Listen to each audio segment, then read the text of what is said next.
to order. Good afternoon, ladies and gentlemen. This is a hearing conducted by the Resource Planning Committee of the Door County Board of Supervisors.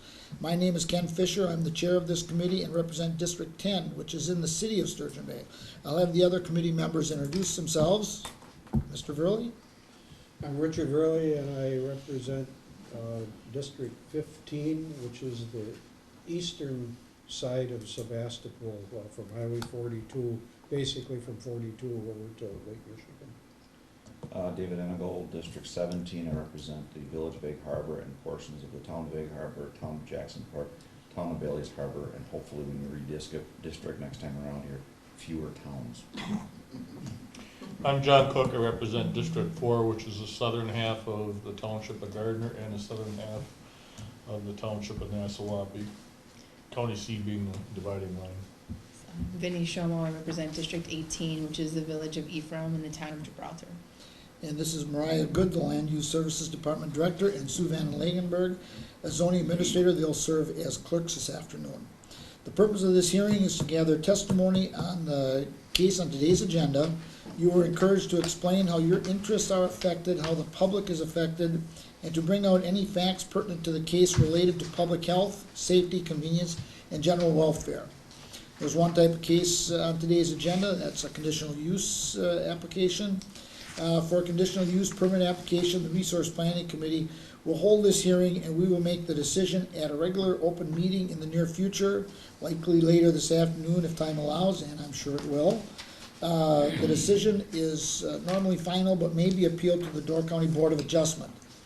Regarding conditional use permit applications, please be advised that in its decision-making, the committee can only consider testimony that is in the form of substantial evidence, defined by state statute as facts and information other than merely personal preferences or speculation, directly pertaining to the requirements and conditions an applicant must meet to obtain a conditional use permit, and that reasonable persons would accept in support of a conclusion.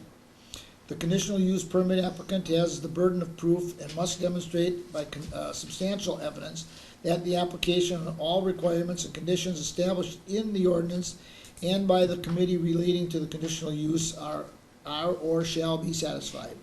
If he or she does so, the committee must grant the conditional use permit.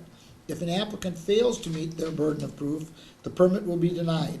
The conditional use permit may also be denied if there is substantial evidence opposing the conclusions and evidence of the applicant. The procedure which we will use this afternoon in conducting these hearings is as follows. I will read the legal notice and will then call on the clerk for an explanation of the case. Resource Planning Committee members will then report any background information they have. There will be 2 rounds of testimony from those of you in attendance. The applicant will go first, followed by others in favor. Those in opposition will speak second. Persons with only questions or concerns should speak as if they are in opposition. The second round is for purpose of rebuttal. Only those who spoke in the first round may speak in rebuttal. Because of the need to prepare a clear record of your testimony, I ask that only one person come to the table at a time. If you want to testify, please come forward, state your name and address, and then present your testimony. Statements from the back of the room and exchanges between parties will not be allowed. Speakers presenting repetitive or irrelevant testimony will be excused from the table. Following this afternoon's hearings, the committee will adjourn and reconvene to its regular business meeting. You may observe those proceedings but may not participate in them. Please take this opportunity to silence cell phones, pagers, and similar devices. And I believe I did. Well, now I did. Okay. Town of Sebastopol. Daniel Schott, doing business as DHM Farms LLC, requests a conditional use permit as required by Door County Comprehensive Zoning Ordinance Sections 2.05 sub 3 sub A, 4.04 sub 8, and 11.04. The applicant proposes to establish a commercial storage facility within an existing irregularly shaped building with a floor area of 13,500 square feet and which will consist of 105 storage units of varying size. The property is located at 3910 State Highway 4257 in Section 33, Town 28 North, Range 26 East, and in Commercial Center or CC zoning district. Okay, please. can start on page 18, which is the zoning map, just to give them an idea of the zoning districts. 15, can you go to 17, I'm sorry, I'm trying to get out a little further. There we go. So the parcel in question here, zone commercial center, as you can tell, this is the highway corridor where there's quite a bit of commercial center. The areas shown in gray are countryside that are adjacent on both sides here. Not gonna go into a lot of depth as to what's adjacent to this property, I'm sure you're all familiar with that. And with the city being just to the south of these commercial center districts. Going to page 16, Mariah, the air photo. This is just a portion of the just over 9-acre piece of land. You may know it as the former Chal-A Motel. This is an existing single-family residence. These two structures here were previously 2 10-bedroom motel units. And then this is the structure in question today for the conditional use. This structure previously was authorized as a museum, and for the last 5 or so years has just been used for personal storage at this point in time. So the application, what's being proposed, and I'll walk you through the plans, converting this to, I believe it was 105 storage units of varying size, commercial storage units. One thing just to point out, and I think if we, I'm not sure which direction it is, Mariah, the air photo that zooms out a little bit. It's the one before. Sorry. The property owner owns this parcel as well, which is another 11 plus acres or so. And I'll get into this, but one of the conditions is that a commercial storage facility needs to be at least 50 feet from the lot line. It's currently less than that. So one of the conditions you'll see is that the owner can either combine both parcels or rearrange the lot lines such that it meets that 50-foot setback. But I just wanted to point out that the property owner owns both properties, so that's not going to be an issue. Moving on, I went into the history of the property as well. Next, going to, if we can go to the site plan on page 21, that should be the close-up. Again, this is the project that they're converting into commercial storage. And then if we go to page 22, another item you might have noticed in the staff report talks about vegetative screening. This, obviously it's a large-scale plan, but right here is where the vegetative screening is required, basically planting at least a 2-foot high pine tree 10 feet apart to provide screening from the highway. So they are showing that as well. That gives you a better idea of how much area they have to meet that setback as well. Right here are the 14 required parking stalls for this project as well. The next page down are the floor plans. So if you can envision this being the further west portion, the narrower portion, these are all basically 12 by 30 stalls, individual units, and then the portion of the building over here is shown down here, much larger. So this, and that the applicants or the representatives can provide more detail, but these are smaller individual units with interior walkways inside the building. And then moving down again, these are elevation views, the units that are more like single stall garage but extra long. And then this is the larger portion of the building here and here.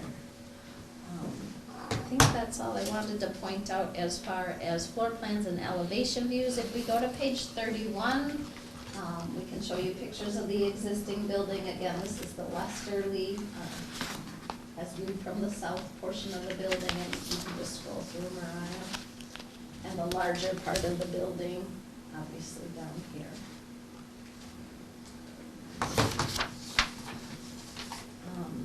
Currently, they are converting the 2 10-unit hotel rooms into 2 5-unit apartments.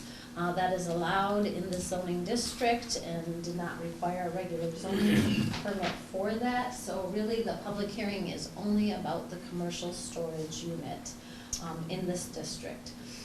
If we go to page 36 of the packet, that is where we have conditions. The conditions that I just want to point out, with any conditional use permit, the committee puts a completion date, so that's something that we can talk to the applicants about. Also, number 5 and 6, those are basically reiterations of the requirements for commercial storage in our ordinance. Number 5 being either combine or rearrange the lot such that the commercial storage building will be located at least 50 feet from the lot line. And number 6, talking about the need for the screening to meet the ordinance requirements. I think that's all I have, unless you have questions for me. Good. I was looking at the oversight picture, the aerial map, Mm-hmm. and you've got the residents there, and the proposed 2 5-bedroom or 5-person units. Yep. And then you've got the building that's in question here today. Does any of those, does it require separate fire numbers, or are we using one main road to get in there? There's one Driveway? road that I'm aware of to get in there. Normally, there's additional fire numbers. Maybe the representatives can speak to Okay. if they've applied for any fire numbers, but that's something that we can make note of, and they may need to do that as well. We would typically probably issue a new fire number, although I don't know why the museum wouldn't have had one. Yeah, I mean, Well, we got- because the museum was owned by C&W separately once before, so, but now that it sounds like it's all getting divided into different units here. And I'm just not sure if Jeff has had that conversation with the applicant or Okay. not, and if not, we'll make sure that that takes Okay. place as well. Sure. Then the vegetative screening, 2 questions. There's a lot of trees there already. Are you requiring them to add trees, or? I have not reviewed the specifics. They'll need to have a specific plan, and it just needs to meet the ordinance requirements, which I said is basically a tree every 10 feet, and at time of planting, 10 feet tall. So I have not gone out Okay, to, so there hasn't been a 2 site. feet tall. I thought 10 feet tall was Yeah. interesting as well. Yeah, those trees that are there will dwarf us too. Yeah, if there's existing trees Well, in place, that's And definitely normally, taken into normally when such trees are there, when we get to this stage, you've already been aware that they're planning on satisfying that by using the existing trees. Mhm. And that comment wasn't made. And I'm The- sure that's why it looks so random on the site plan that we showed. Also, we've done it where we've had screening done along lot lines as well to separate, and we're not requiring it in this case? So, there could be a different type of buffering, which is triggered by different zoning districts with higher or lower Ah, yeah, intensities, yeah, so it okay. must not have been triggered in this situation. Okay, and they usually were more of a residential world. Right, And then and the this la- is commercial. Yep, then the last question is the shed that is to the north of that existing building we're talking about, what is happening? How does that play into the setbacks and the other stuff? I think the representatives that are here can speak to that. Okay, okay, that's good, thank you. Any other questions? No? Okay. And then as far as plan considerations, it is designated on the county comprehensive plan that future land use map is commercial, so Becky provided the commercial designation language for you. And then that, we've talked about this before along this stretch. One of the general concepts in the comprehensive plan was to try and not have highway sprawl. So Becky just pointed out that there is, and has been since the beginning, kind of a conflict between Sebastopol's future land use map and that general concept in the plan, but it's zoned properly and it's been some sort of commercial use forever, so there's probably Which- not much for you to worry about. Which parcel are you talking about? The parcel with the museum, which is now gonna be Okay, then storage. another secondary question to that. If they were having to extend that 50-foot lot line perimeter, do they also have to adopt that portion to be in commercial? Ooh, good. I think The setback would not have to be. Okay, so, that Yeah. won't reflect on it, Yeah. okay. Just the structure would need to be in, which it is. Okay. Yeah. So then, in theory, on that question, then in theory, that additional X amount of footage would retain its original zoning designation. Right, yeah. And that is probably on the future land use map is open agricultural. Really. There is a future land use map. Nope, it's actually, well, it's sort of, yeah, it's part commercial and part open space, woodland, wetland, natural. So, I just know that in the past, we've cleaned up some of those little things on older maps, yeah. and here we're creating one of them. Well, but they may choose the option of just eliminating that lot line completely Correct. and combining Sure. it, so either one works. Eventually, somebody will probably come to petition to rezone so that the zoning district matches the boundaries, but I was they don't. trying to need catch it before we got too far on it. Yeah. Yeah. Sure, go ahead. This may play now or in the future, but just looking at that corner on, what page are you on there? I am on 39. 39, so the corner that's left green, I'm assuming that that was because Big Creek is right there in the wetland. Right, I mean, Like as far as if it's rezoned entirely commercial, I mean, maybe that's fine, but I'm assuming it's because Big Creek runs right along the boundary of that. What we did when the county created the future land use maps was we just took the future land use maps that the towns had created, and then we translated their future land use categories into ours, and the town of Sebastopol had picked, I think it's a roughly 300-foot swath of commercial to run up both sides of the highway. Okay, anything else? Anybody? Okay, would the applicant please come forward then? Good afternoon, I'm Attorney Darren Andre Law Offices in De Pere, Wisconsin. Represent DHM Farms. I think we'll also hear from the architect who can speak to more of the actual plans themselves. I'm here to talk about the ordinance itself. I can tell you that that shed in question has been taken down.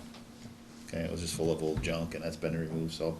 I'm just looking at the suggestions in the ordinance 11.045 of the Door County Comprehensive Zoning Ordinance, and some of the factors that you folks are supposed to look at when you're determining something like this. And I'm not going to touch on all of them. I think there's 17 of them, but essentially the important thing to keep in mind is the proposed use is fairly similar to the pre-existing use. It's been used for storage for quite some time, it's my understanding. In fact, there was also some car storage in there, and that's exactly what the new use would be. It would just be private and commercial, obviously consistent with the zoning.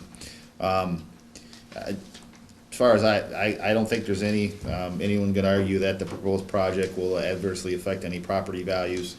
In fact, I think that it's good economically. It's making use of what was essentially an abandoned property for the tax base.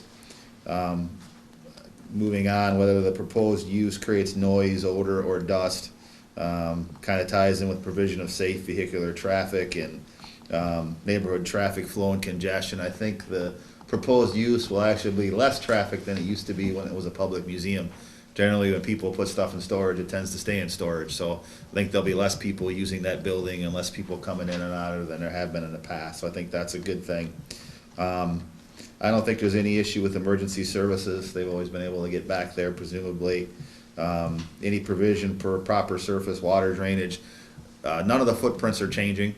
All of the buildings, including the ones that are gonna be used as apartments and the home, nothing's being added to those buildings, nothing's being changed, other than some work on the exterior to make it look a little nicer, a little more up to date. And that speaks to number 12, visual harmony.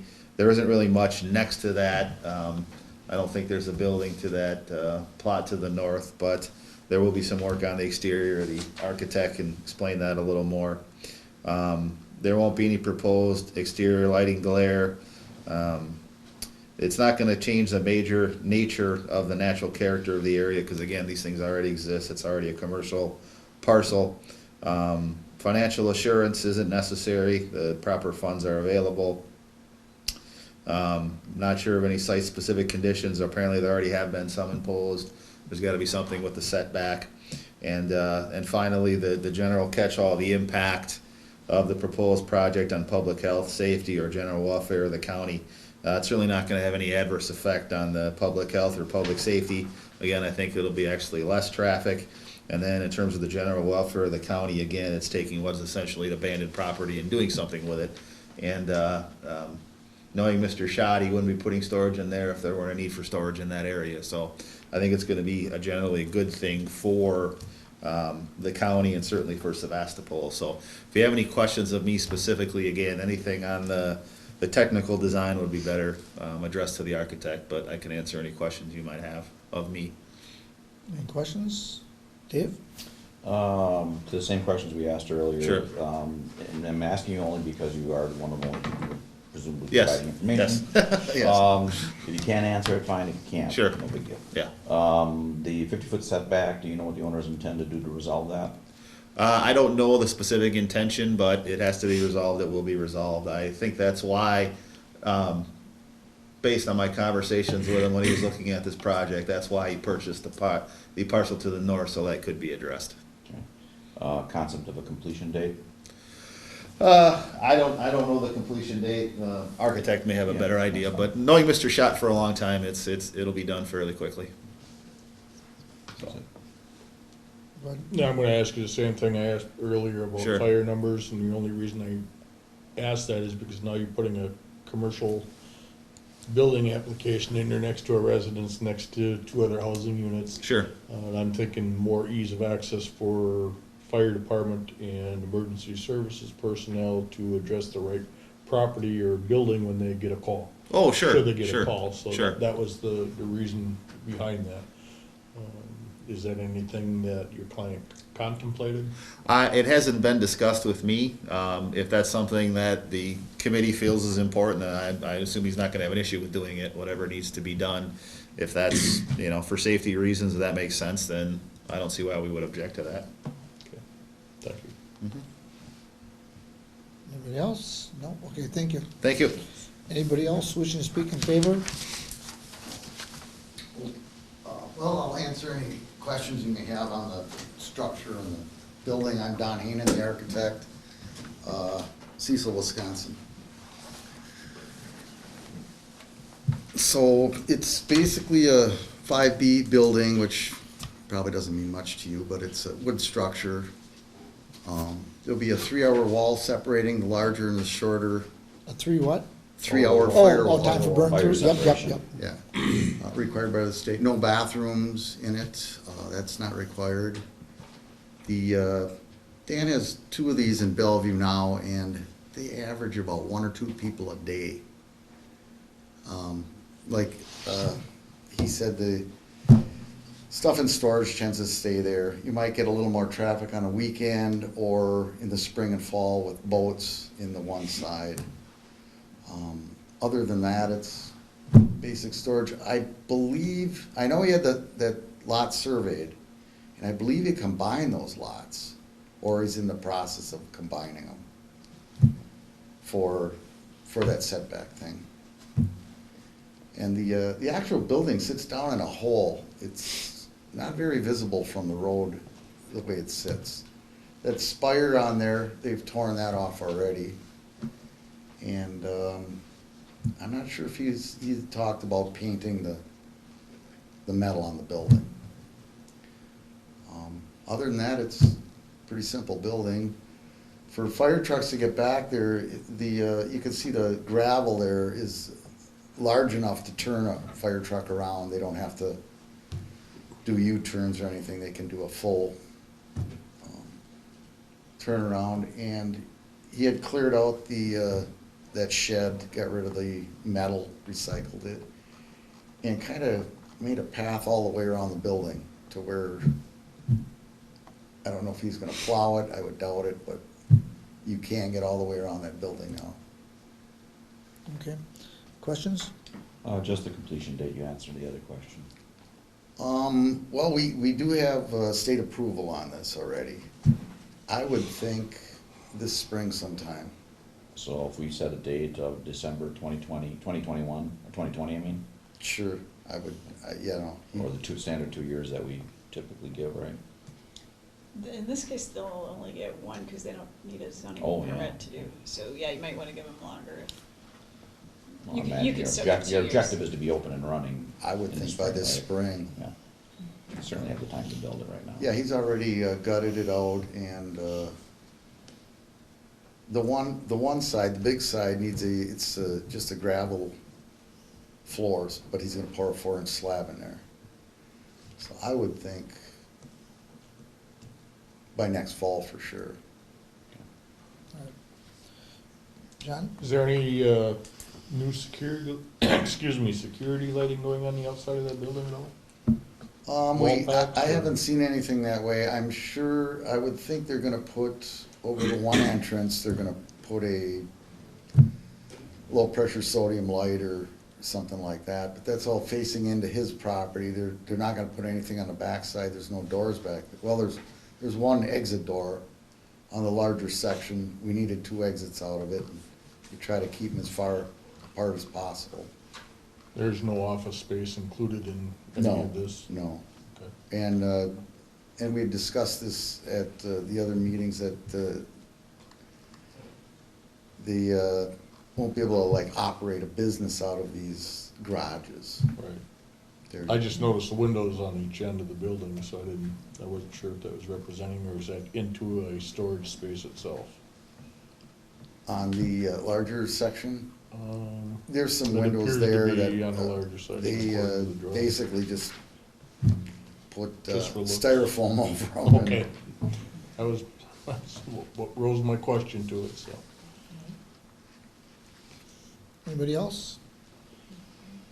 Okay, thank you. Thank you. Anybody else wishing to speak in favor? Good afternoon. Good Linda- afternoon. Linda Waite, 5075 Bluff Court, Sturgeon Bay, Wisconsin. The Sebastopol Plan Commission in November, and again, the Sebastopol Town Board later that same month, November 26th, unanimously supported this project as proposed. We were pleased to see that it was going to be repurposing of an existing building that hadn't been used for a while. It is definitely in line with our comprehensive plan, including our updated comprehensive plan, which we just wrapped up last month, as a commercial area, so this definitely fits with the plan. We were also pleased to hear that tenant leases, so those renting the storage areas, would have to enter into lease as to what can and cannot be stored, such as toxic materials or whatever. We were also assured that there would be no outside storage and no sales or conduct of business going on the premises as well. I assume that would also mean no auctions if a tenant fails to pay their rent, that all of a sudden we have the contents of that storage unit out on the street or whatever. So we were assured of all that. Also, no neighbors voiced any objection. We actually had a neighboring property owner at our plan commission and a phone call earlier this afternoon to myself, again expressing no objections to this project as long as it complied with all of the county zoning ordinance criteria. We did have a brief discussion on traffic ingress and egress from that parcel. As Mr. Andre explained, they anticipate less traffic in and out than what there was previously with the museum and the motel. I noticed there is a turning lane if you're traveling north on the highway corridor. There is a turning lane into that property heading north, but heading south there is no turning lane. And I'm sure the DOT would address that situation if it became too congested. I believe you have our recommendation there on behalf of the town board. Again, as long as the project is in compliance with all the county criteria, we had no objection, specifically the vegetative screening, that be in place. I believe they're taking down some older, out-of-control trees right now that will be replanted, so. Okay, thank you. Any questions for Ms. Waite? Just a reminder. Supervisor Waite at this point in time yet? I asked this of everybody that comes before us and Mhm. starts speaking about government. You are representing yourself as a civilian or as a town board member, or? I guess I'm just restating what happened at our Sebastopol Plan Commission and our Sebastopol Town Board, in which I was present at both of those meetings. I was not asked to come here this afternoon.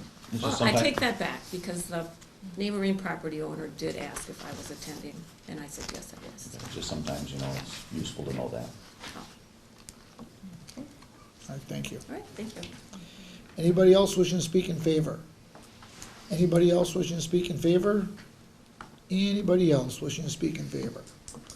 No, okay, and like I asked you earlier, no other letters. No additional letters. Okay, anybody wishing to speak against the project? Anybody wishing to speak against the project? Going for a third time, anybody wishing to speak against? Okay, and no letters there either, so no need for rebuttal, so we'll close this portion of the hearing. Well, I should say the hearing, because that's all of it. And nobody needs a break, I don't imagine, huh? So we'll move right into our business meeting. Okay, properly noticed, posted correctly. Yes.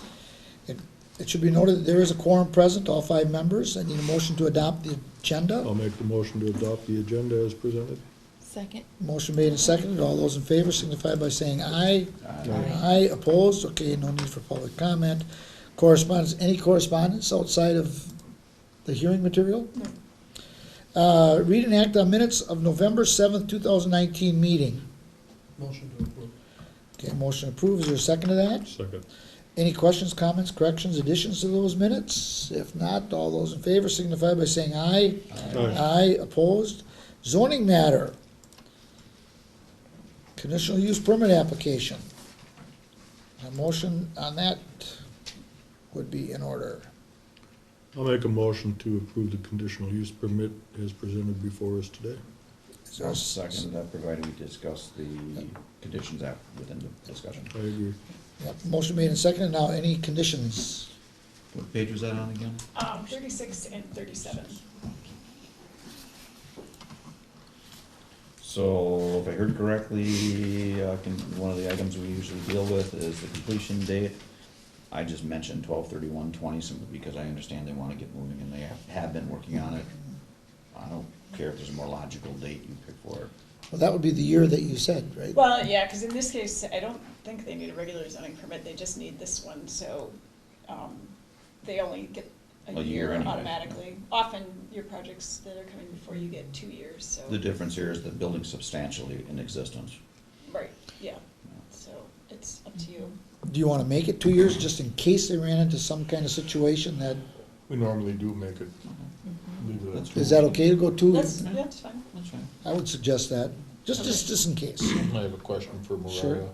Regarding this particular building and the commercialized portion of it, is there any signage that needs to go up or planned on being erected? I don't know whether they've talked about signage or not, we wouldn't require any, Oh, oh, if they No, wanna put but if they some. did, there'd be some restrictions along the highway there, correct? Right, there'd be, yeah, DOT regulations as well as our new regulations, which off the top of my head, I don't know them. But either way, they would have to apply and put a sign Correct. if they were going to. Yeah, so if you wanted to reiterate that, I guess Just that might be a condition to add. Correct. that- And I guess to that question, we all remember the great big sign along the north wall. That's why I'm Right. asking. They do presumably understand that that is not allowed. I would assume Jeff has talked to them about that, Okay. but we can add a condition that any signage, new signage needs to comply and they need to Correct. check to see whether they need permits. Okay. Anything else? Dave? Do we want a condition, you mentioned the fire numbers, and it's a valid concern.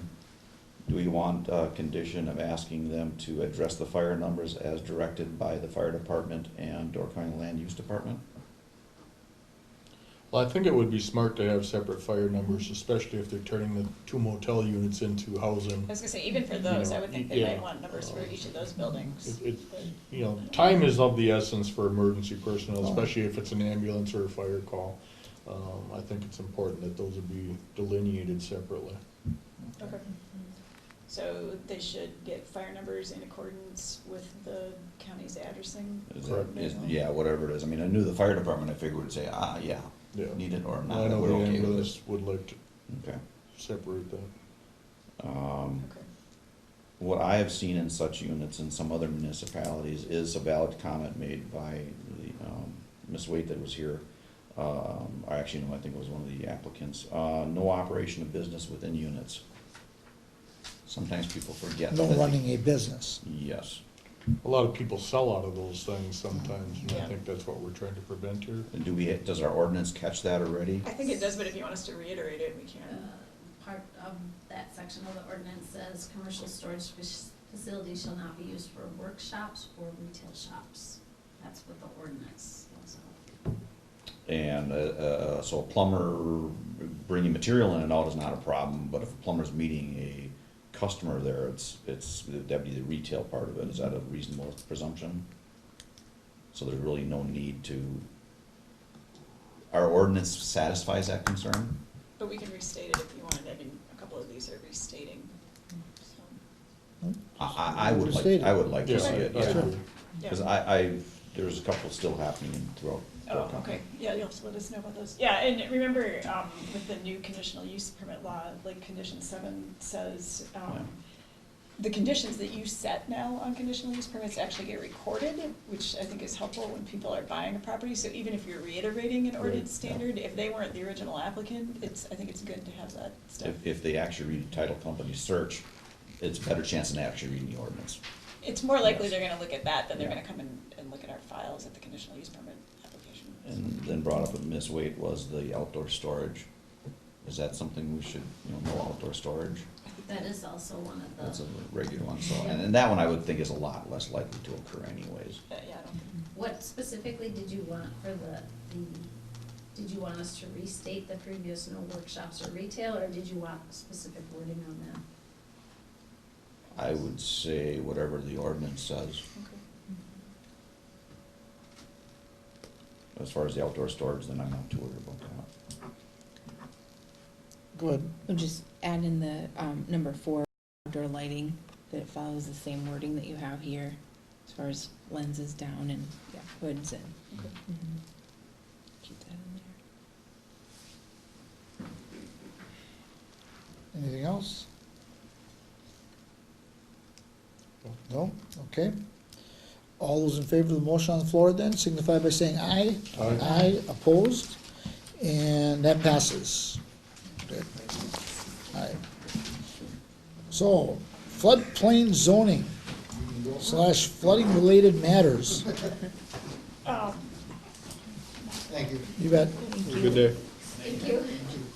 I just figured, we haven't talked about floodplain stuff in a while, and there's been some actual flooding going on. and- Where? I No. think maybe in John's area. Yeah, half the town. It's So, called a lake. yeah, it's reclaiming. It's a bay. That's true, it's a bay, I'm sorry. Sure. So I didn't provide any materials, I just figured that between myself and Sue, because she's been more involved than I have, we could update you on a handful of things. The first item, as you'll remember, for how many years now? 6? They've been conducting a new Great Lakes-wide Probably 10. coastal study to update all the floodplain maps, and they keep kind of regrouping and saying that we're gonna get the maps next year, next month, whatever. We do have, what do they call them, work draft? Or Maps. we do have work maps that they gave us a while ago, which are actually on our web maps, so you can look at the difference between what we're actually regulating now and what we would theoretically be regulating if those are gonna be the new maps. And there is quite a bit of difference around the county between the two maps. The interesting thing is that a lot of the areas that are flooding now are currently mapped as floodplain, but aren't on the new maps. So we're kind of curious as to if they're gonna regroup again, but we don't know. But they did say they might get them to us this winter. And the coloring isn't correct on the work maps, and I think that's why they wanted all the disclaimers put up on our website as well, because although some of these elevations are going down, the portion of the property it portrays may not be entirely accurate with the number that they have assigned it, so, So for example, if the floodplain elevation on the new map is 584, they may not have shaded all the way out to the 584 contour line. So that's one thing that's kind of misleading about the maps. So we may or may not be getting new maps, or they may be driving around Lake Michigan thinking that the maps we have are better than what the new ones. I don't know. More accurate than the millions of dollars. So what do we do with this? That was just an FYI that we might be getting new maps, and then once that does happen, there's a timeline that's dictated by DNR and FEMA, which is that they will send us what they call preliminary maps, and then they hold an open house meeting that they sponsor for all the municipalities, and then there's a 30 or a 60-day appeal period, I can't remember which. And then after that appeal period is over, then we have 6 months to adopt their maps and the new ordinance language. And we don't have the new ordinance language yet as well, that someone was asked if we could get a copy of that from the DNR, if they have one. Now FEMA did this, are they going to be okay with it? And the reason I ask is because we talked about this, we've had some roads, well, you probably have done south. We've had it at the highway department, we've had roads that we're going in and shoring up the shoreline to protect the roads. And the discussion was how much more water, the water's gonna rise, and the discussion was anywhere from 8 to 24 inches. Joel keeps Gunlickson keeps Needs to. pretty close Right. watch on that, and it was anywhere from 8 to 24 inches more, Yeah. higher levels. And I was thinking about Austin down there, he's gonna be, he won't complain because he'll have a Well, swimming Water pool. front property. All of those He homes will can have be turned into waterfront. ice shanties. Well, he'll have a swimming pool in his Because it'll be basement. frozen. Yeah, but if that Yeah, came to pass, what would FEMA do? I don't know, because I think it was this past summer when the water was high, but not as high as it is now, that was when we started hearing that we might get these new maps in the winter, but now that it appears as if the water's continuing to go, Yeah. I'm kind of kidding, but I kind of am not. Maybe they're gonna regroup and study it Start again. all over. I don't know. That's what I was wondering. So for now, we're regulating the maps that we have, because that's what Okay. we're required to do, so. All right, So then, just to clarify, you say it's on the Door County map, so if I'm not on the If map. you go on the web map, So I'm on the web right now. okay, you can turn on, if you go in the floodplain folder, there should be something that says like Alright, the base 2019. maps. So Pardon? the very last folder on the left-hand side is zoning. Okay, yep, Open zoning. that up. Yep, Then The towards the FEMA middle, flood there's hazards? FEMA, and then there's a 2019 Yep. preliminary, that's the new one. that's the one. And you we can turn on click both of them. And They're it two can different show up colors. in green, the new floodplain, versus the red is our current floodplain layer. But remember, the visual on that 2019 one is Is not. you might want to turn on the contours also. Yeah, okay. So one way to look at the new elevations to get a better sense, because the visual is perhaps misleading, is take the identify button, the blue circle, Yep. and poke on A lot. the green area on the lot, and if you scroll down in the information, it'll provide an elevation such as 584. And so then if you turn on your contours, you'll maybe see better where Where the they were shading should go projecting to. it. Okay, just so I have a better feel. Okay. So that's where we're at with the new maps, which is still in limbo like we have been. I put flooding 2019 and anticipated flooding 2020 on here because it does appear as if we're probably gonna have a lot of flooding this spring, and I know Sue's been out in John's area. It's definitely worse in Southern Door. And we're talking internally about how we're gonna handle this, because do you wanna try and quick explain the requirements as far as what we're supposed to do if there is a flood event? So if there is a flood event, we are required by our floodplain ordinance to issue any permits for work that is going to take place on the structures that have had flooding. If a structure is non-conforming, the work that can go into those structures is basically limited to 50% the value, equalized assessed value of that structure, unless they bring it into compliance. So when there's an active flood, we are supposed to be evaluating all the properties that have had damage, which that could be significant numbers. Does that apply under the shoreline It's zoning through then? the floodplain To ordinance. the floodplain ordinance? Yep. As far as bringing structures into compliance, that requires elevating structures on fill. The first floor has to be 2 feet above the floodplain elevation, and then 15 feet of fill extending around the house, 1 foot above the base flood elevation is required as well. In much of Nassau-Wappie and Gardner, we have very teeny tiny lots with older structures. So the other part, which Mariah is alluding to, is that we're gonna have many, many possible variance applications. With the floodplain ordinance, we can provide relief with a variance for that extent of fill, because there's not enough room in many situations. Oftentimes they have to build retaining walls to hold the fill on their property, and retaining walls need to meet the 75-foot water setback. So oftentimes those retaining walls need variances relief from the required setbacks. So we've already had 2 of those flooding cases go through the Board of Adjustment already. And I'm working with 3 to 4 more clients right now that may be going through that. But I don't think I've received all the calls that probably will be coming. And you're not actively going out and looking for lots, No, right? and So that's this what is I wanted purely to- on a volunteer basis. Right, that's what I wanted to follow up with too, and Sue started touching on the next point that we'll talk about, letter C. Oh, sorry. No, that's okay.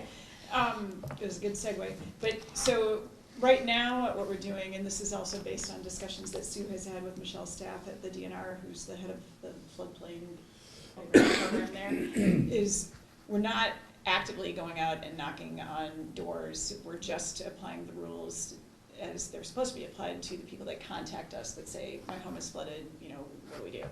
And that was in part, I think, just because, so yes, a lot of properties had water coming into them kind of on the same day, but by the time we found it, because that was right before Thanksgiving, and then by the time we found out about it, it was, how many days later, a lot of these property owners are probably gone or haven't been up. We know the water's gonna continue to rise, and so it seems like to go out and try and start doing all of this inventorying now, we're just gonna probably have to do it all again anyway. So, and that was, kind of what the DNR said as well, that, essentially, we're not at the stage yet where we need to be going out and. So do the building inspectors know that this as well? You made a point of telling them in case the owners will contact Sue them. it, yeah. Yeah, I sent out an email to both our building inspectors saying, please be advised that even interior work needs to be authorized if they have had flooding issues, and to please contact us or direct them to contact us. How does it play in with 2 parts with erosion because of flash flooding? Like I've seen that on Sebastopol, Jacksonport area along the shoreline where houses, had a lot of sand in front of them and now it's undercutting almost to the foundation of their house. So is that, So there's. but the there's- water may be back and gone and not Right. flooded, but flooding caused the Right, so problem? there's a couple of different things Yeah. that we've been dealing with all summer, shoreline erosion, Yeah, happening on both sides, lake and bay. yeah. We've been issuing permits, many of them for land disturbances, because in Mhm. many instances, either seawalls or riprap, the wave action has been undermining the land side, the road side of those. So Mhm. people are trying to fill or bring in riprap because there's active erosion there. So Yeah. we've been having permits Mhm. left and right there. But then you're right, the water, and that's part of the problem, reacting to a flood. It's not like a riverine situation in big cities where you see and you have gauges and you see the water coming and you know it's coming and it's there for an extended period of time, a week or several days, and then it goes away. So things had happened over Thanksgiving. I could see some evidence, when I drove a road or 2 of lake bed on the roads. But it came and went so quickly, so there's flooding that may not be visible if you're not going into your structure and looking at it, and there's obviously land issues. There are, and we did at least one press release, well, I think we did 2 press 2 press releases, one in releases June and one in like about August or September about the emergency shoreline permitting that the DNR does, and that you might need a county permit also, so we provided all that. And I think I emailed all that information to all the municipalities at least once, if not twice. And then we are gonna have, I'm jumping ahead a little bit, we are gonna have a meeting in January to get more of this information out. The topic C that I wanted to touch on and get feedback from you, which has to do with the permit processes and fees related to these properties. I guess I would like permission, because you've adopted a policy where all variances, among other applications, have to go to the towns for 4 weeks of review before we start Wow. the notice procedures. I'd like you to waive that for these, or I guess I'm requesting that you consider waiving that for these flooded properties, because like Sue said, we've already had a handful, and we think we're probably gonna get tons or dozens of them. And this is where somebody, can't meet a water setback or can't meet a side yard setback or doesn't have a wide enough lot to be able to put the fill in that the floodplain ordinance requires. Because the ironic thing with all of this is that between the shoreline ordinance and the floodplain ordinance, like Sue said, those retaining walls have to meet a water setback, but they're required to have them for the floodplain fill. So we've got rules that you can't change in the floodplain ordinance and the shoreline ordinance that are gonna require people sometimes to get variances, and I would just as soon not make them wait that extra 4 weeks to get their. So this would be considered an emergency type Well, basis. they'd still have to go, unless the Department of Natural Resources tells us that they're gonna waive the variance requirements, they're still gonna have to go apply for a variance to the Board of Adjustment, but at least can we shorten the time frame for those permits is what I would like to do. At Highway, according to Kaloji, if I understood it right, the state, and I know that different agencies don't always play nice with one another, okay? But the state recognizes the problem and has said, they're not even asking the people to get any permits or permission, they're just saying, we understand what the problem is, you're losing your home, get it done, get the riprap in there, do what you need to do, don't worry about any permits, just do it, come to us later after you've got it stable, you know, don't waste time watching your house float away to get a permit. They're letting the people just contact, you know, landscapers or builders, whatever. That's they're- an emergency Yeah. rules, right? Right. And that's correct, and Okay. so far though, they haven't told us that we don't have to follow That you the don't rules. have. So I guess that brings up another point, so maybe what we should ask for is, ask you to tell us is, let's not charge after the fact fees for anybody that goes out and does something that might have required a permit Oh, from like us a to do. penalty? Right. Well, That's because normally, related Oh, to the yeah, no, flood. so no, let's no. not, so That's I guess related I'm to asking flooding. for two things, let's not, if it's related to flooding, if the work you're doing is related to flooding and it, you know, let's not charge after the fact fees, and let's not do the extra review for the towns for the variances, so those would be two things. And if you wanna think about waiving some other fees, it's fine, I guess my feeling, I can go either way. If the worst case scenario, somebody might need a variance, they might need the most expensive combined, you know, shoreline comprehensive regular permit that we have. I mean, at most, we're talking somewhere between $1,000 and $1,500 that they would need, and if you're shoring up and popping up your house, that's gonna seem like a small amount. I mean, if you wanna think about waiving those fees, that's fine, but I don't. I don't see a logic to I don't- that, because many of these places are probably too close to begin with. So I don't see a logic in waiving those fees. I absolutely see logic in not waiving the The after after the fact. fact. Make sure they tell you that we're gonna be doing it, so that, you know, that you're aware of it. That you're aware of. That way you can correlate with whatever the DNR issues might be on that particular lot and all that, but the fees should stay the way they are. So It takes time and effort for you guys to do The all the fees, paperwork. the fees, but not the after the Not fact the fee after- penalties. Right. Correct, Right, those should be waived. yes. Can we do that, Grant, given how this is worded today? No, Yeah, Put it no, on not, the- not with this word. Can we, because those fees, you probably are gonna have to run, because those fees are set by county board. well, we could so- do it, Can we, we could take it to county board in January. I was just gonna say, Yeah. can we make a We can do a motion to- cleanup, run something through RPC and get it to county board in January. Okay, The one thing I'd like to interject before we get too far in the after-the-fact fee conversation, I understand that with the riprap, that the state has done that. With what's required of us through our flood ordinance in order to allow people to be able to get flood insurance is, because of the non-conforming structures, we do need to do cost assessments and we need to be aware of what's going on. So I don't want to tell people to go out and fix up their home and do all the things that they need to do without first consulting us and having us know what needs to be done.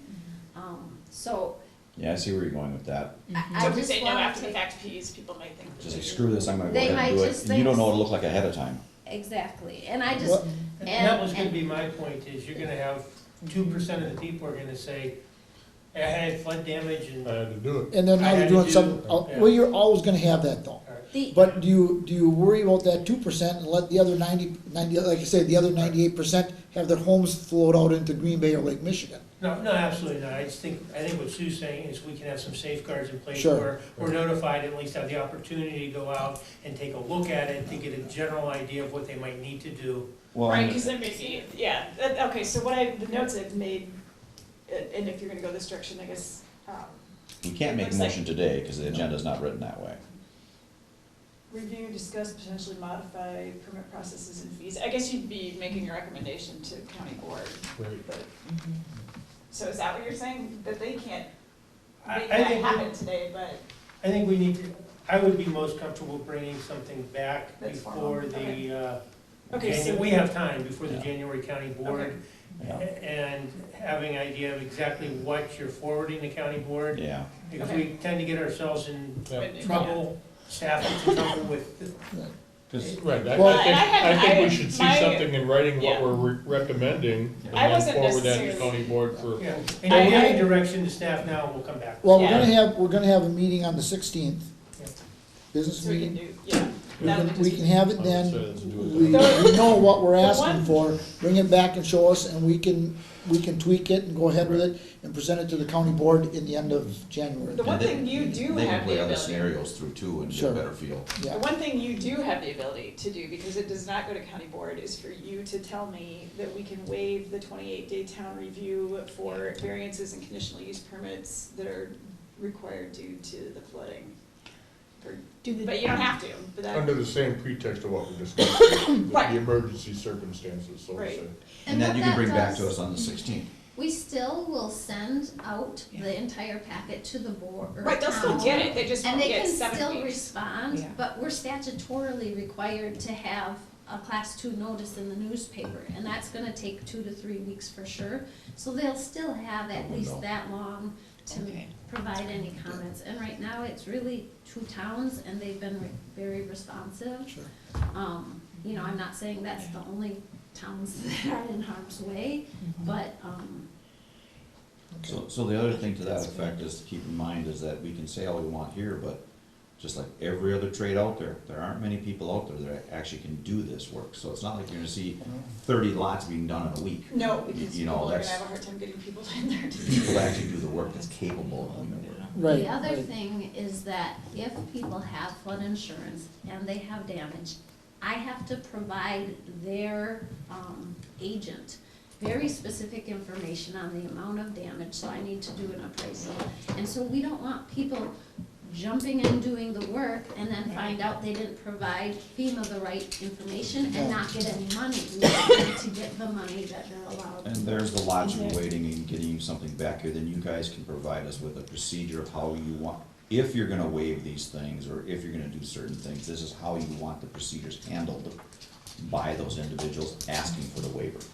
Do we also, I mean, I don't know this, as a county, do we get something from FEMA to help cover your time doing that? That is- So is there some, I mean, is there, like, I don't know how we would plan for that, but there may be a lot. Yep. I mean, maybe hundreds of these to do. If the water goes up by 2 more feet the next year, so I don't wanna More than, say we need to like not give fees, and I don't think we should give penalties, but Okay. we're gonna have to find some way to figure out how to do all that. Yeah. Does ice shove damage coincide with this? so I've asked FEMA Type of several issue? times, and ice shoves are not covered under FEMA's flood Flood. insurance program. That's gonna be bad. Those, This those, year's is gonna be. I keep thinking of the cottages down on, I think it's Well- Cloverleaf they're gonna Road, be- Yeah. down Yeah. the other side of, Yeah. Waypoint. I mean, if the They're water gonna be keeps gone. rising, we're gonna Yeah, have it's some just- major damage going on just from ice Is shoves. that Right. covered by Are your we regular willing insurance? to, I guess, do we have to give authorization for waiving what we're talking about on the Well- flood damage? If somebody, I mean, I don't wanna go from one oh, I bad see what you situation mean, to to a another. worse. But are we gonna waive fees for things like So that? maybe we don't too? wait, maybe we don't worry about the fees, maybe we just worry about the town review part, that we don't Yeah. hold up Correct. applications. And like I said, Correct. that's just a policy that you guys have adopted, so that's something that if you wanted to vote, in my opinion, correct, I guess you could. Yeah, you could direct you staff. You could say, don't hold up those applications, just, Can we do that today, Grant, because it wasn't on the agenda? It says Or does it fall under number C? permit processes, that's, Potential our modified permit is the town permit review process. permit Okay. process. Yeah, I think that's doable. That's within your Because I purview. think I've talked That's to them not out of the anywhere fee else. thing now, but after listening this through. Do we wanna do that Yes, before the 16th? yes. Make a motion to that effect then. I'll make a motion that we're waiving The additional town the review additional period town review period for the, yeah. I'd second that. for flooding, and can we do the same thing then for ice shove damage? They have the same process. Is that, If is that it- applicable? So the only time we send this out is if there's a variance, Okay, or a conditional use for They some could, they reason. could need a variance for some reason to rebuild yeah. a So- house or, Well, because my question to that on ice shove damage is if it damages enough portion of the house, are they gonna be required to raise their home like they would in Yes. the floodplain? they will, oh, There, You, Well, you know what I'm saying? Because yeah. does it make sense It- not to have Right. that? Ice runoff. they'll, yeah. they will need to meet. Grant? the Wait, Grant? requirements. I wonder if you would make it broader and just use the word natural disaster, No, act wait, of God. okay. But by way of example, floods, ice shoves, it could be tornadoes, it could Okay. be. Oh, that's okay. But we only wanna do that for a window of time as well. We don't want this to be a carte blanche through the next 20-year thing.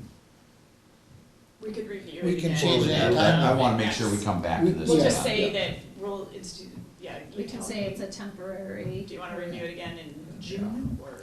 And leave it at the discretion of the land use services Yeah, that- department To staff. bring it back to Not us. that it's an automatic waiver, it's Right. if they think it's appropriate. Right. And there might be, I'm thinking, depending on, you know, like a little cottage resort or something, it would be not just variances potentially, but a conditional use permit, because depending on what they're doing, it might need to come to you, so I think it would be variances and. Well, we're only talking about that, what, the 28-day, you said, or? Yep, Just- so they would turn in an application, we would deem it complete, and we would send it to the town like we always do, but rather than sitting and waiting then for 4 weeks to hear from the town, we would just go ahead and start the notice procedures and get them on your Okay. schedule. And It'd be a you- race schedule You'd within have that like a first little month. notice letter that you'd send to the Yep. town, so they understand that for this particular project, Under the the department current has situation. determined That we're not, that we're gonna waive this function because of the Yeah. nature of. And The it- situation, Right. yeah. yeah. Are we all on board with that? Do we all understand? All those in favor of the motion on the floor signify by saying aye. Aye, opposed? Okay, I'd Do like we to have bring a up a. second on that one? I did. had Yeah, Dave. Dave. Thank you, I said- missed it. Can I ask, before we move off of this topic, how does this affect those wonderful little changes we did a couple of years back to those buildings that are within the 75-foot setback, that they can't get zoning permits and all that stuff? Oh, They the can ones that, completely that'll be rebuild. interesting, the ones that have been allowed to be vertically extended. Oh. All And of completely those rebuilt. structures, Yeah. yes. So That would be any interesting. structure that was allowed to vertically expand. Or completely rebuild, or, And they didn't need a permit, From you. shoreline permit, if they were in the floodplain, they had to get a floodplain permit. So I would have, or any other ZA would have reviewed it for floodplain. okay. If it was not in the floodplain, well, then we didn't issue any But permits. are you asking anecdotally for us to pay attention to which buildings got to get rebuilt, that maybe you get destroyed, that? No, it's just that I know we have, one of the reasons that the rules were the way they were was to get these buildings out of that danger zone. And that change said, sorry, but you can't tell them to take it out of the danger zone, they can actually completely rebuild without a zoning permit because of this, and this. And of course, they still needed building permits because that didn't get changed. So I'm just wondering, I don't know how many buildings we have, but there's clearly these buildings are, they're buildings that are gonna be affected by this. There are some lots where they have not many or no choices to relocate, and they're stuck with what they have, little tiny lots. There are some lots that are big enough where I know people are seriously thinking about moving back because of the high water. So there's a mixed bag, and a lot is determined based on how much room they have. I And was this may gonna- just drive some of those, if a flood event occurs, this could just drive some of those to react quicker.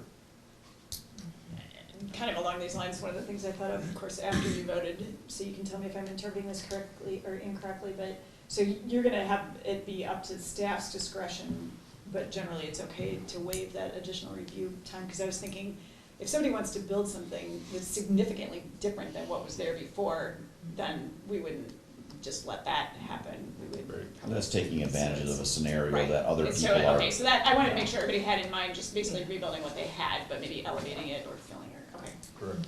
okay, Not to change the layout. right. Okay. Then the last thing under the floodplain thing that I wanted to talk about, which we already hinted at, is, we had been talking about having a meeting because of all this stuff and sending out information to the towns, and then we found out that Dan Kane was talking about having a meeting, so we're all just going to one big meeting. On January 16th, I put it on your meeting schedule on the bottom, at 6 PM at the ADRC in the dining room. Dan has lined up, well, he's gonna talk, he's lined up Michelle's staff from the Department of Natural Resources to talk about flood insurance and some of the mitigation options that are out there. He's got somebody from Army Corps of Engineers and or NOAA, I keep forgetting which, to talk about the predictions as far as the trends with the lake level rise. Who am I missing? There's one other one. Sea Grant, maybe. There's gonna be 4 presenters, basically, that are gonna talk about all these different issues. And then we're gonna have the front part of the building set up with tables, where we'll have the zoning administrators, sanitarian staff, public health, DNR people for like RAP permitting and things like that, to have information there and for people to be able to talk to. Those people aren't gonna do presentations, but they will be there, be able to answer questions and talk to individual property owners. John Kaloji is planning on being there, public health, I can't remember who else I've said, Aaron Hansen. Dan's inviting all the fire departments and EMTs, we're gonna send out something to all the municipalities, to the clerks and. What time you say it was? At 6 PM p.m. at the That's on ADRC here. in the Is that dining something room. we should attend? That's here. I was just gonna say, we are gonna have, a meeting on the 16th for the business meeting, correct? Yes, we don't have any hearings, for the 16th, but if you guys. We'll discuss that, again, what we've been talking about. Or we Well, can make a motion and get it passed and present it to the county board. I don't think we talked about not worrying about the fees after thinking about it further. I think we just are thinking that we are gonna do the potential waivers for those, the town review period. Okay. Well, But we are gonna have a meeting on the 16th. Well, I feel like Grant and I talked about something earlier that we wanted to talk about on the 16th before this meeting. I can't remember what it was. All right, here, because I was thinking of that too. Anybody, if, whether we do or don't have the meeting on the 16th at 3 o'clock, okay? I'll put that down here for now. The one at 6 PM, I would say any one of us that wants to go can go. We'll consider an extra RPC meeting, and I'll give you a code for it. Do we have to post it then? And, well, I that's think- what I was getting I at. think, so yesterday, so like I said, Sue and Becky and Dan Kane and I have all been planning this meeting, and then Ken Pavick had a meeting yesterday with Sue Powers, Aaron Hansen, who else was there, Dan Kane, Ben Nelson, me, John Kaloji, I think that was it. And so we talked about a lot of the stuff that we've just been talking about, and the road repairs and all that kind of stuff. And I think after that discussion, and we talked about this January 16th meeting, I believe Ken is gonna plan on posting it as a meeting of the full county board.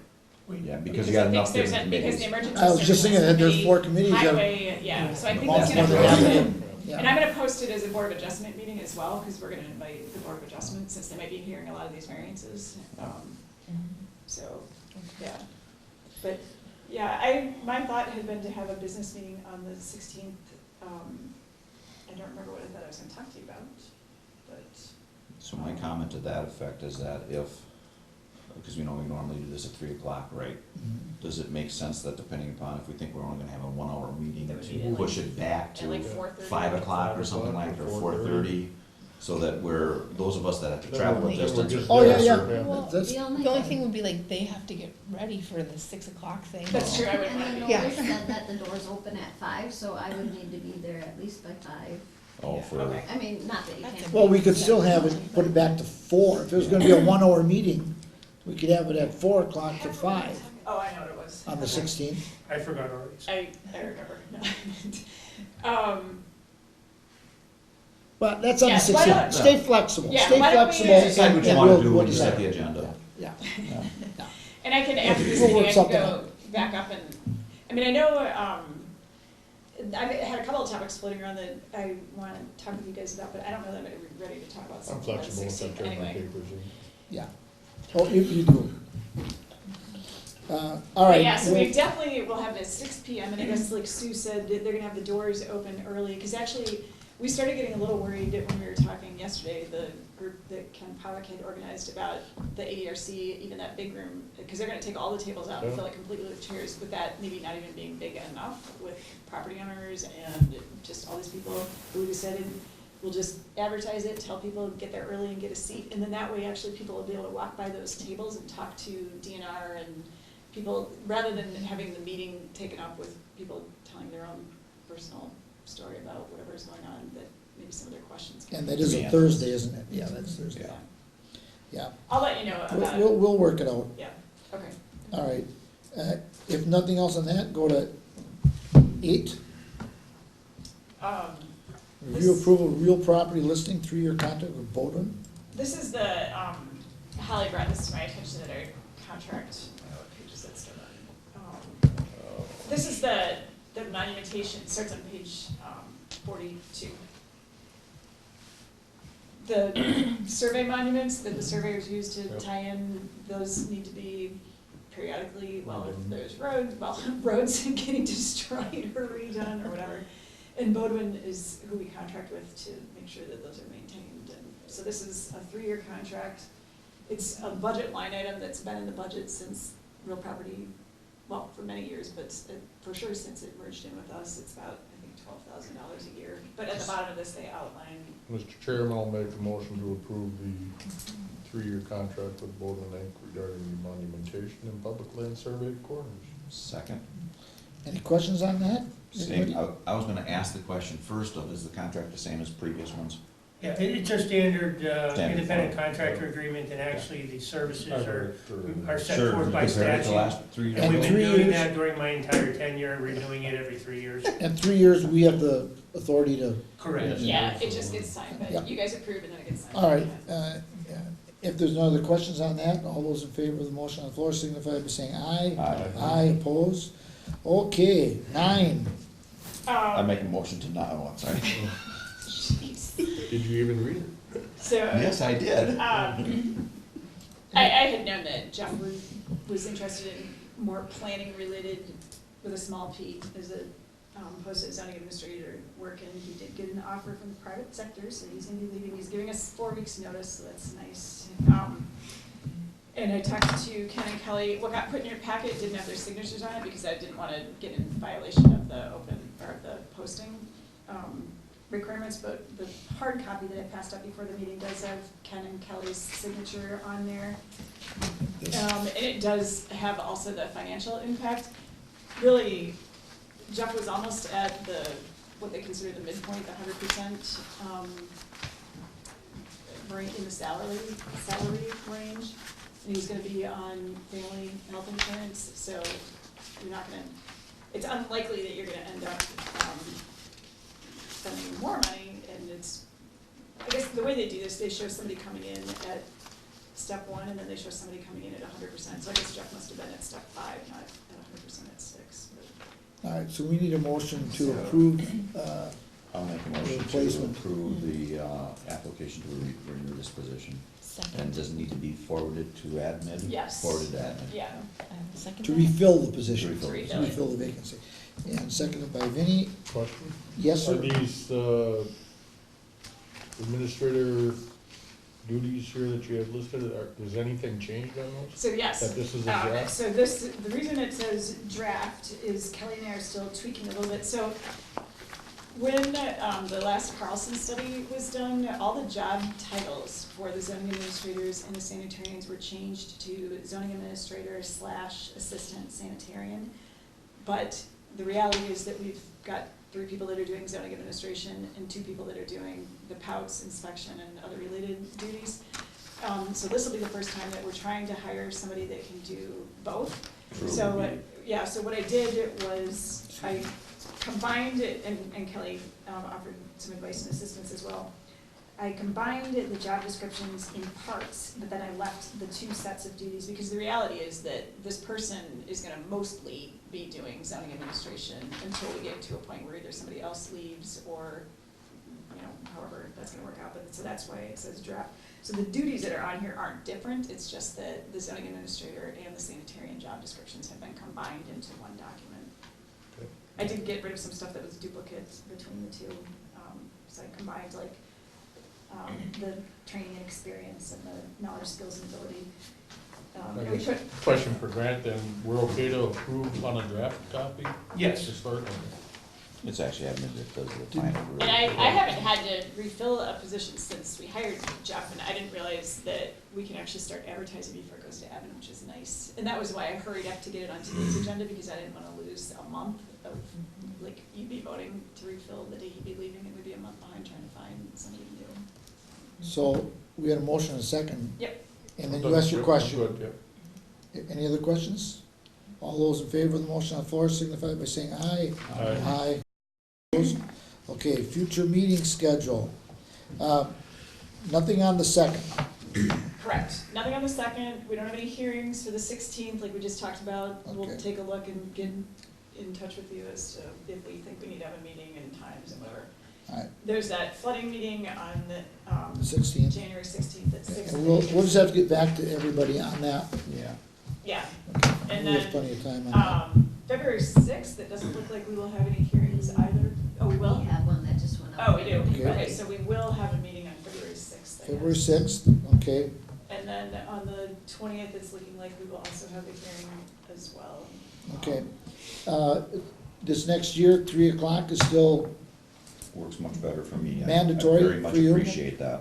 That's great. Well, Yeah. not, Well, How much are Mandatory. you gonna pay us to keep it? the Yeah, chairman has the right to set the time and oh, date. yeah, you know, the chairman has no rights. No rights. Yes, So 3 we don't know o'clock, who will be chairman, Yeah. Well, we don't, after April. long after. depending on the makeup of the committee. That too. We may all be gone. Who knows? I'm in that term and stuff. Especially Don't after say this that. video gets out there. Yes. All right, so those will be the meeting, and the times will be 3 PM, Okay. okay? Let's see.